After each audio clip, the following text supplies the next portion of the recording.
नमस्कार दोस्तों, स्पीचेलो हिंदी बुक आपका फिर से स्वागत है। तो चैनल को सब्सक्राइब करना न भूलें। तो आए दोस्तों स्टार्ट करते हैं आज की बुक समरी। हमारे पूरे दिन का शायद ही कोई ऐसा काम होता होगा जहां पर हमें डर ना लगे। इस डर के बारे में शायद मैं जितना बोलूं उतना ही कम है। आज डर लग रहा है कहीं जुबान से अल्फाज कुछ ऐसे ना निकल जाए कि सब हमसे खफा हो जाए। आज डर लग रहा है कि कहीं हम हमारे अपनों को ही ना धोखा दे दे।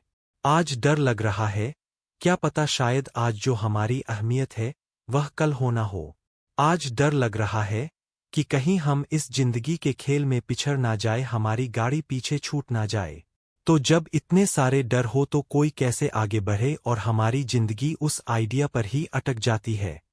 अगर हाँ, तो मैं आपको बता दूं कि बस एक शब्द है जो आप पर इतना बोझ डालता जा रहा है। ये हमारे साथ हर जगह मौजूद होता है। जब तक हम उसे गहराई से महसूस नहीं करते तब तक इस बात को एक्सेप्ट नहीं करना चाहते कि वो मौजूद है। और वो खतरनाक शब्द है फियर, यानी कि डर। इस बुक में आप सीखेंगे कि डर की पहचान कैसे करें और ये हमारी जिंदगी पर क्या क्या असर डालता है। आप डर का सामना करना और उसे कंट्रोल करना भी सीखेंगे।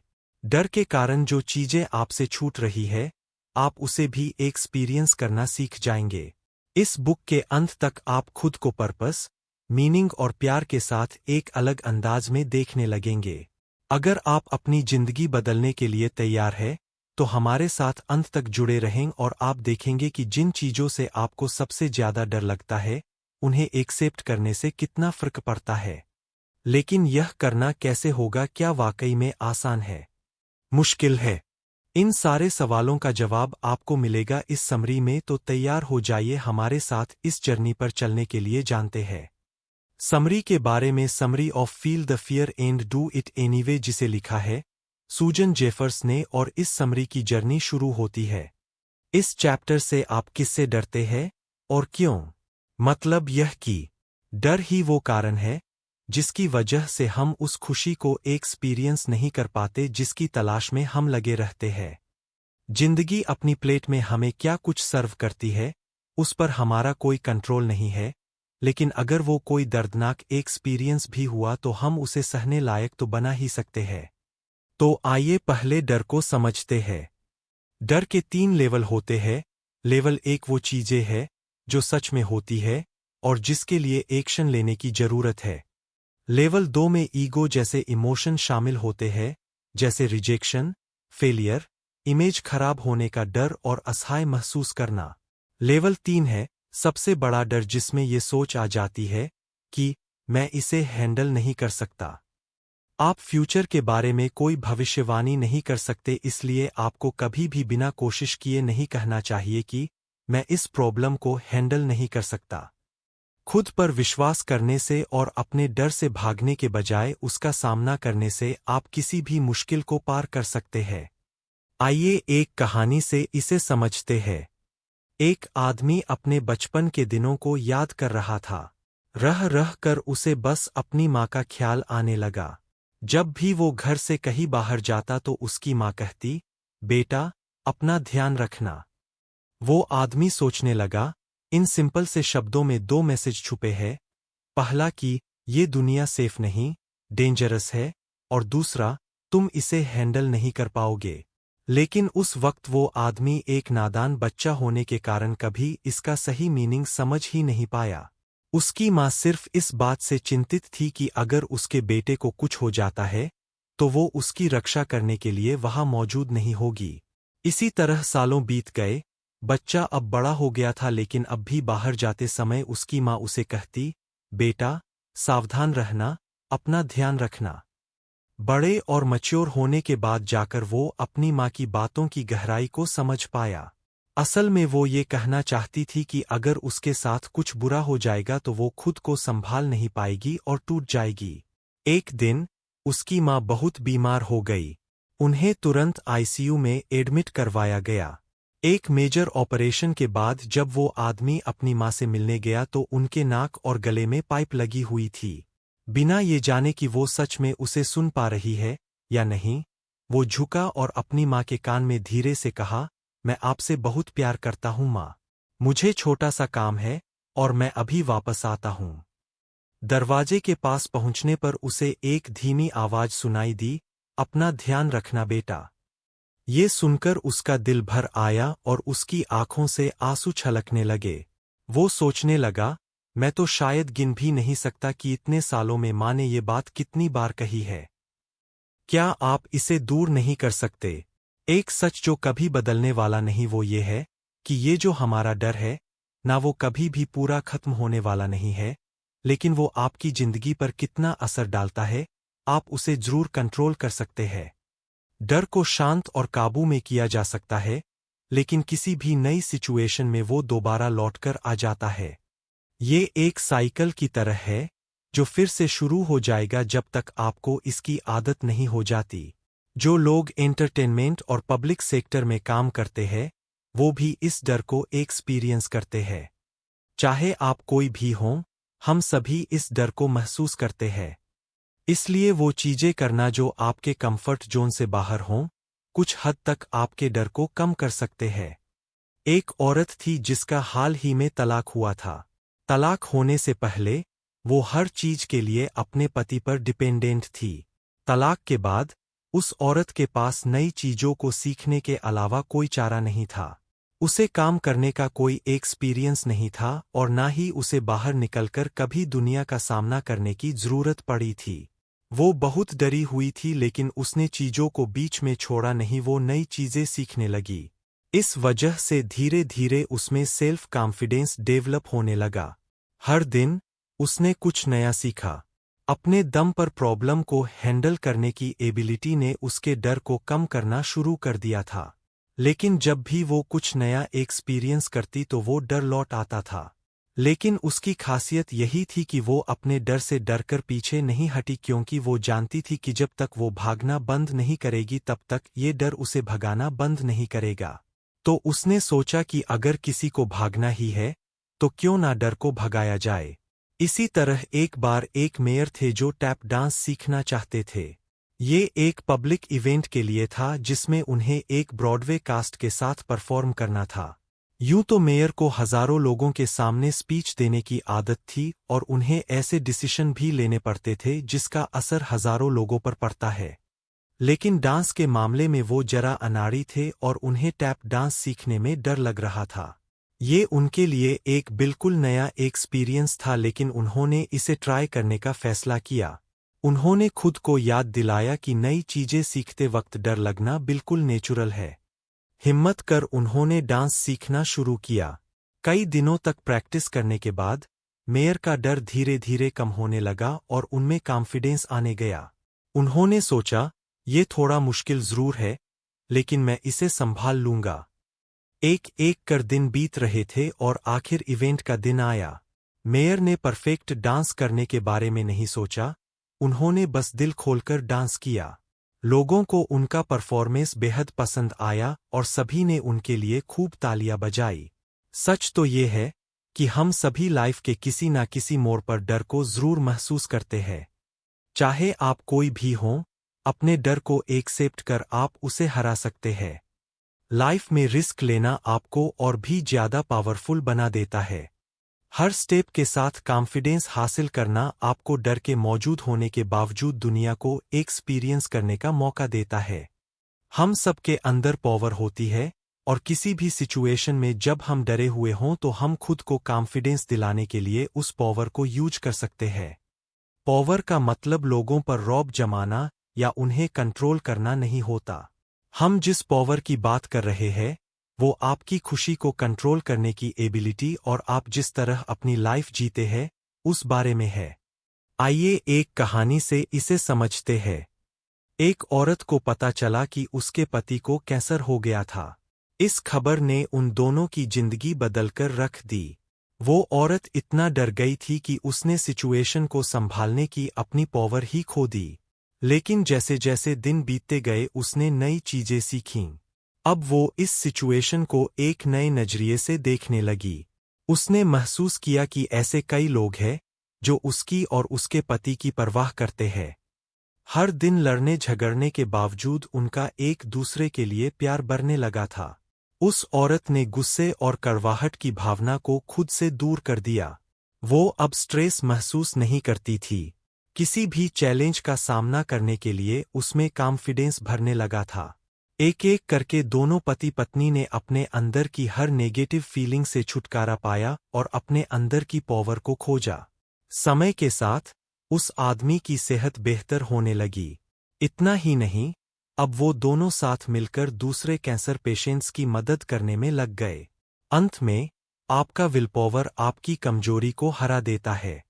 आप जितना ज्यादा प्रॉब्लम का सामना करेंगे, आप उतने ज्यादा पावरफुल हो जाते हैं। चाहे आप इसे चाहे या नहीं, यह आपका है। हम में से कई लोग बड़ा होना ही नहीं चाहते। अपने एक्शन के लिए वो हमेशा दूसरों को दोष देने में लगे रहते हैं। अपने लाइफ की जिम्मेदारी खुद लें। एक असहाय और विक्टिम बनकर अपनी प्रॉब्लम के लिए दूसरों को दोष ना दें। इसका कंट्रोल अपने हाथों में ले, क्योंकि अपने हर एक्शन और उसके रिजल्ट के लिए सिर्फ आप जिम्मेदार होते हैं। याद रखें कि आज आप जो डिसीजन लेते हैं, वो आपका फ्यूचर डिसाइड करता है। जब आप एक विक्टिम की सोच नहीं रखते, तब डर आप पर नहीं बल्कि आप डर पर हावी होने लगते हैं। जिम्मेदारी लेने का एक और मतलब अपने मन में चल रहे हजारों थॉट्स को हैंडल करना भी है। ये थॉट्स आपके मन को नेगेटिविटी से भरकर आपको खुद पर डाउट करने के लिए मजबूर करते हैं। इस बात को समझना कि आप लाइफ में क्या करना चाहते हैं और उसे अचीव करने के लिए एक्शन लेना, ये भी जिम्मेदारी लेने का ही एक हिस्सा है। आप अपने गोल की ओर बढ़ने के लिए हर दिन छोटे छोटे स्टेप्स ले सकते हैं। आइए इसे एक कहानी से समझते हैं।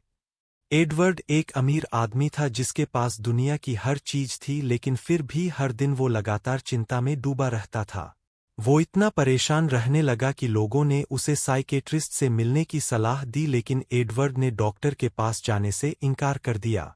उसका कहना था कि उसे नहीं बल्कि उसकी जिंदगी में जो लोग थे उन्हें बदलने की जरूरत थी। वो हमेशा शिकायत करता, काश मेरी वाइफ मुझे ज्यादा समझती, काश मेरा बॉस मुझ पर डिपेंडेंट नहीं होता तो मैं चीजें बिल्कुल नॉर्मल होती और मैं इतना परेशान नहीं होता। एडवर्ड को यकीन था कि उसे किसी मदद की जरूरत नहीं है। दूसरे लोग गलत है, वो नहीं। एडवर्ड एक ऐसे आदमी का परफेक्ट एग्जाम्पल है जो किसी भी चीज की जिम्मेदारी नहीं लेता। वो दूसरों को दोष देकर खुद को एक विक्टिम समझता है।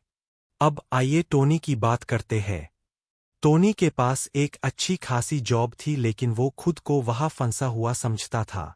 उसे अपनी जॉब छोड़कर बाकी के सभी काम ज्यादा बेहतर लगते थे। लेकिन टोनी ने एक बार भी नहीं सोचा कि आज ऐसे भी अनगिनत लोग हैं जिनके पास कोई जॉब नहीं है और उन्हें रोज काम की तलाश में ना जाने कितने धक्के खाने पड़ते हैं। तो क्या उसका शिकायत करना सही है? शिकायत करने की बजाय टोनी को बस अपना बेस्ट परफॉर्म करना चाहिए। सिर्फ इस तरह वो अपनी जॉब में ज्यादा सेटिस्फैक्शन और खुशी महसूस कर सकता है। अपनी जॉब में ज्यादा पहचान और सैलरी डिमांड करने से पहले आपको खुद से पूछना चाहिए कि क्या आप सच में उसके लायक है। क्या आप पूरे कॉन्फिडेंस के साथ कह सकते हैं कि आप एक एक्सीलेंट एम्प्लॉय है? अगर आप अपना व्यवहार बदलते हैं, तो आप अपनी सिचुएशन को भी बदल सकते हैं। इस बात को एक्सेप्ट करना कि आपको इम्प्रूव करने की जरूरत है, ये भी जिम्मेदारी लेने का एक तरीका है। इसे हम केविन की कहानी से सीख सकते हैं। केविन को अपनी वाइफ और परिवार से अलग हुए 5 साल हो गए थे। उसकी जिंदगी में एक लड़की आई थी जिसे वो पसंद करने लगा और उससे शादी करना चाहता था। लेकिन उसने अपनी वाइफ और बच्चों को बताया नहीं था कि वो तलाक चाहता था। एक दिन उस लड़की ने केविन को धमकी दी कि वो उसे छोड़कर चली जाएगी। केविन इतना डिस्टर्ब हो गया कि उसने डॉक्टर से मिलने का फैसला किया। उसके मन में बहुत कुछ चल रहा था। उसका मन नेगेटिव बातों से भरने लगा। वो तरह तरह की बातें सोचने लगा, जैसे अगर उसने अपनी वाइफ को तलाक दे दिया तो हो सकता है कि वो आत्महत्या कर ले या उसके बच्चे उससे नफरत करने लगेंगे और उससे रिश्ता तोड़ देंगे। थेरेपिस्ट की मदद से केविन को एहसास हुआ कि वो लेट गो करने से डर रहा था। उसने महसूस किया कि उसके लिए उसकी वाइफ और बच्चे ही घर वापस आने का कारण थे, वो उसके अपने थे और वो इस कनेक्शन को खोने से डर रहा था। इसी डर की वजह से केविन फंसा हुआ फील करने लगा। लाइफ में हम सभी को अपने लिए गए डिसीजन के नतीजे का सामना करना ही पड़ता है, और जरूरी नहीं कि हर बार हमारा डिसीजन सही साबित हो। इसलिए इससे बचने का एक ही उपाय है कि अपनी गलतियों को एक्सेप्ट कर उससे सीखना चाहिए, ताकि हम एक जगह अटके ना रहे और आगे बढ़ सकें। पॉलिएना एक ऐसी बच्ची की कहानी है जो हर सिचुएशन के पॉजिटिव पहलू को देखने में विश्वास करती है। पॉलिएना प्रिंसिपल की शुरुआत उसी से हुई थी, लेकिन कुछ लोग कहते हैं कि हमेशा पॉजिटिव बने रहना नासमझी और अनरियलिस्टिक है। क्या आप भी ऐसा ही मानते हैं? सच तो ये है कि किसी नेगेटिव एक्सपीरियंस में भी कुछ ना कुछ पॉजिटिव ढूंढना खुश रहने का उपाय है। जब आप अपने मन में चल रही नेगेटिव बातों को सुनना बंद कर देते हैं, तब आप उन्हें जीतने लगते हैं। आप में अपने डर को कंट्रोल करने की पावर आ जाती है। इस चैप्टर में आप सीखेंगे कि नेगेटिविटी को कैसे खत्म किया जाए। आपके मन में चल रही आवाजें आपको ऐसी सिचुएशन के बारे में सोचने पर मजबूर करती है जो असल में मौजूद होते ही नहीं। ये आपकी पावर को एक लिमिट में रोक कर आपको डर से भर देते हैं। पॉजिटिव थॉट के साथ इन आवाजों से लड़ने की कोशिश करें। ऐसा करने से आप दोबारा अपना कंट्रोल हासिल कर लेंगे। जब हम किसी चीज को बार बार करते हैं तो वो हमारी आदत बन जाती है और हम ऑटोमेटिकली उसे करना शुरू कर देते हैं। इसलिए इस पॉजिटिव थिंकिंग को एक हैबिट में बदलें। हाँ, ऐसा भी समय आएगा जब आप दुखी और हारा हुआ फील करेंगे, लेकिन तब आपको दोबारा खड़े होकर लड़ना होगा। आइए इसे समझते हैं। जीन और मैरी दोनों हाउसवाइफ थीं। हार्ट अटैक की वजह से दोनों के पतियों की अचानक मौत हो गई थी। उनमें से एक ने खुद को संभाल लिया जबकि दूसरी ने डर के सामने हार मान ली। जीन को कई लोगों ने सालों तक सांत्वना और सहानुभूति दी, लेकिन एक पॉइंट आने पर सभी लोग उसके डिप्रेस्ड मूड से तंग आने लगे। कोई भी अब उसके साथ नहीं रहना चाहता था। जीन सोचने लगी कि अकेले होने के बाद एक औरत को वो सपोर्ट नहीं मिलता जिसकी उसे जरूरत होती है। उसने ये भी मान लिया था कि उसे दोबारा कोई साथी नहीं मिलेगा और उसके पति के जाने के बाद वो कभी खुश नहीं रह पाएगी। आखिर में यही जीन का सच बन गया, क्योंकि उसका एटीट्यूड और रवैया ही नेगेटिव था। उसके पति बेसिक जरूरतों को पूरा करने जितना ही पैसा उसके लिए छोड़ कर गए थे। जीन ने फैसला किया कि वो उस छोटी सी रकम से ही खुद को सपोर्ट करेगी, क्योंकि उसके जैसी हाउसवाइफ को जॉब मिलना नामुमकिन था। जीन कई जगह इंटरव्यू भी देने गई, लेकिन उसमें ना कोई जोश था ना कोई उमंग। वो एक सुस्त इंसान लग रही थी, जिस वजह से उसे कहीं भी हायर नहीं किया गया। जीन ने अपनी नेगेटिव थिंकिंग के कारण अपने लाइफ को दुख से भर लिया था। दूसरी ओर मैरी का जिंदगी के प्रति एक अलग ही नजरिया था। उसने पॉलिएना प्रिंसिपल को अप्लाई किया। उसके पति के गुजरने के बाद वो कई दिन बेहद उदास और दुखी थी, लेकिन उसके बाद उसने हिम्मत कर खुद को संभाला। मैरी एक ऐसी शख्स थी जो बुरे से बुरे हालात में भी कुछ न कुछ अच्छा और पॉजिटिव ढूंढ ही लेती थी। उसके पति ने भी उसके लिए कोई बड़ी दौलत नहीं छोड़ी थी, लेकिन जीन से अलग उसने बाहर जाकर अपने दम पर पैसा कमाने का पक्का इरादा कर लिया था।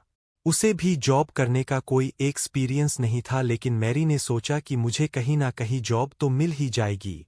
उसने चंदा इकट्ठा करने वाले एक इवेंट में अपनी मर्जी से नाम लिखवाया। हालांकि ये चैरिटी का काम था, लेकिन उसे ये काम बहुत पसंद आया। इसलिए उसने एक चैरिटी ऑर्गेनाइजेशन में पैसा इकट्ठा करने वाले क्लर्क की पोजीशन के लिए अप्लाई किया, और कमाल की बात तो तब हुई जब उसके पास सिलेक्शन की कॉल आई। मैरी बहुत खुश हुई। उसे इससे पहले कभी इतना अच्छा महसूस नहीं हुआ था। वो अब भी अपने पति को बहुत मिस करती थी, लेकिन उसने इस बात को एक्सेप्ट कर लिया था कि जिंदगी कभी रुकती नहीं, इसलिए आगे तो बढ़ना ही होगा। जिस तरह एक सिक्के के दो साइड होते हैं, ठीक उसी तरह जिंदगी में हर सिचुएशन के दो पहलू होते हैं, एक पॉजिटिव और एक नेगेटिव। मैरी ने पॉजिटिव साइड को देखना चुना, इसलिए लोग उसके साथ रहना पसंद करते थे। सब उसकी तारीफ करते कि कैसे उसने अपने दुख से बाहर निकलकर खुद को एक ब्रेव और सक्सेसफुल इंसान बना लिया था। मैरी ने एक दुखद घटना में भी हिम्मत नहीं हारी और उसे एक मौके के रूप में देखकर आगे की ओर कदम बढ़ाया। अगर मैंने अपने पति को खोया नहीं होता तो शायद वो कभी नहीं जान पाती कि वो अपने दम पर कितना कुछ अचीव कर सकती थी। जब वे नहीं चाहते कि आप आगे बढ़े, जब किसी इंसान के पास एक स्ट्रॉन्ग सपोर्ट सिस्टम होता है तो वो उसे पावरफुल बना देता है। हमारे आसपास ऐसे कई लोग हैं जिन्हें देखकर हमें इंस्पिरेशन और मोटिवेशन मिलती है, जिससे हमारा कॉन्फिडेंस बढ़ता है। जैसे जैसे हम बड़े होते जाते हैं, हम खुद को नेगेटिव लोगों से दूर करने लगते हैं, क्योंकि ये नेगेटिविटी बहुत जल्दी हमें अपनी चपेट में ले लेती है और हमें अपनी लाइफ में नेगेटिव एनर्जी बिल्कुल आने नहीं देना चाहिए। जब कोई इंसान पॉजिटिव एनर्जी से भरा होता है, तो वो अपनी लाइफ में पॉजिटिव एनर्जी से भरे लोगों को ही अट्रैक्ट करता है। आपकी एनर्जी जैसी होगी आप वैसे ही लोगों को अपनी लाइफ में अट्रैक्ट करते हैं। ऐसे लोगों का साथ चुनें जो आपको खुलकर अपनाते हों, आपका कॉन्फिडेंस बढ़ाते हों और गलत होने पर आपको सही रास्ता दिखाने का जिबा रखते हों। अगर कोई आपके साथ बुरा बर्ताव कर रहा है, तो उसे अनदेखा ना करे बल्कि जल्द से जल्द उसे बात कर सुलझाने की कोशिश करें। डोरिस एक कॉलेज स्टूडेंट थी जो इतनी शर्मीली थी कि हर दिन उसके पति को उसे क्लास तक छोड़ना पड़ता था। उसका पति भी डोरिस के लेक्चर खत्म होने तक इंतजार करता क्योंकि वो जानता था कि वो अकेले होने से बहुत डरती थी। अगर डोरिस को क्लास में कुछ बोलने के लिए कहा जाता तो उसे घबराहट होने लगती और पैनिक अटैक आने लगता। उसके प्रोफेसर ने इस बात को नोटिस किया। डोरिस की मदद करने के लिए उन्होंने डोरिस को पैराडॉक्सिकल इंटेंशन नाम की एक टेक्निक परफॉर्म करने के लिए कहा। इसका सीधा सा मतलब ये था कि डोरिस को वो काम करना होगा जिससे वो डरती है। डोरिस इसके लिए राजी नहीं थी लेकिन प्रोफेसर ने उसे एनकरेज किया। उन्होंने डोरिस से कहा कि वो पैनिक अटैक होने पर उसे रोकने की कोशिश ना करे ताकि पूरा क्लास उसके अटैक का गवाह बन सके। लेकिन डोरिस ऐसा नहीं कर पाई। वो उस सिचुएशन में हंसने लगी जिसे देखकर पूरा क्लास उसके साथ हंस पड़ी।